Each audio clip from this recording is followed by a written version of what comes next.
अरुणाय शरण्याय करुणारससिन्धवे असमानबलायार्थ रक्षकाय नमो नमः। आदिच्छायादिभूताय अखिलागमवेदिनो अच्युतायाखिलजाय अनन्ताय नमो नमः। ईनाय विश्वरूपाय इज्जायेन्द्राय भानवे इन्दिरामन्दिराप्ताय वन्दनीयाय ते नमः।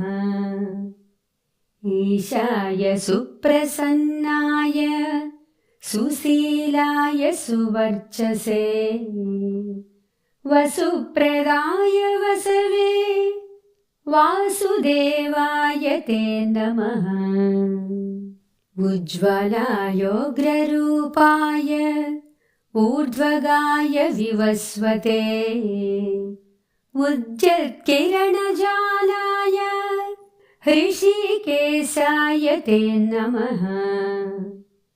ऊर्जस्वलाय वीर्याय निर्जराय जयाय च ऊरुद्वयाभाव रूपयुक्तसारथये नमः।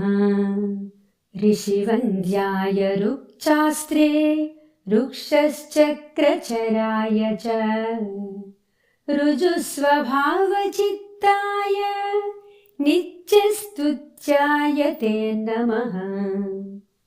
ऋकारमातृकावर्ण रूपायोज्ज्वलतेजसे रुक्षाधिनाथमित्राय पुष्करक्षाय ते नमः। लुप्तदन्ताय शान्ताय कान्तिदाय धनाय च कनकभूषाय खज्जोताय नमो नमः। लूनिताखिलदैत्याय सच्चानन्दस्वरूपिणे अपवर्गप्रदाय आर्तशरण्याय नमो नमः। एकाकिने भगवते सृष्टिस्थित्यन्तकारिणे गुणात्मने घृणीभृते बृहते ब्रह्मणे नमः। ऐश्वर्यदाय सर्वाय हरिदस्वाय शौर्ये दशदिक्सम्प्रकाशाय भक्तवस्याय ते नमः।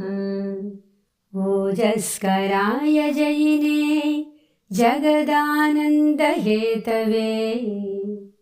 जन्ममृत्युजराव्याधि वर्जिताय नमो नमः। औन्नच्च पदसञ्चार रथस्थायात्मरूपिणे कमनीयकरायाब्ज वल्लभाय नमो नमः। अन्तर्बहिः प्रकाशाय अचिन्त्यायात्मरूपिणे अच्युतायामरेशाय परस्मै ज्योतिषे नमः। अहस्कराय रवये हरये परमात्मने तरुणाय वरेण्याय ग्रहाणां पतये नमः।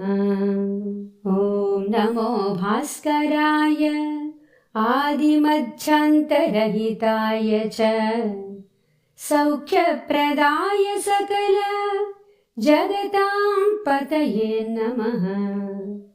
नमः सूर्याय कवये नमो नारायणाय च नमो नमः परेशाय तेजोरूपाय ते नमः। ॐ श्रीं हिरण्यगर्भाय ॐ ह्रीं सम्पत्कराय च ॐ मयिमिष्टार्थदात्रीस्तु प्रसन्नाय नमो नमः।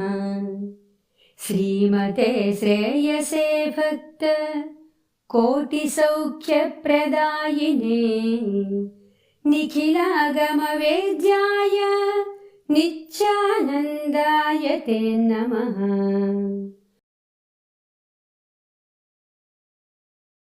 यो मानवः सन्ततमर्कमर्चयन् पठेत् प्रभाते विमलेन चेतसा इमानि नामानि च नित्यपुण्यम् आयुर्धनम् धान्यमुपैति नित्यम्।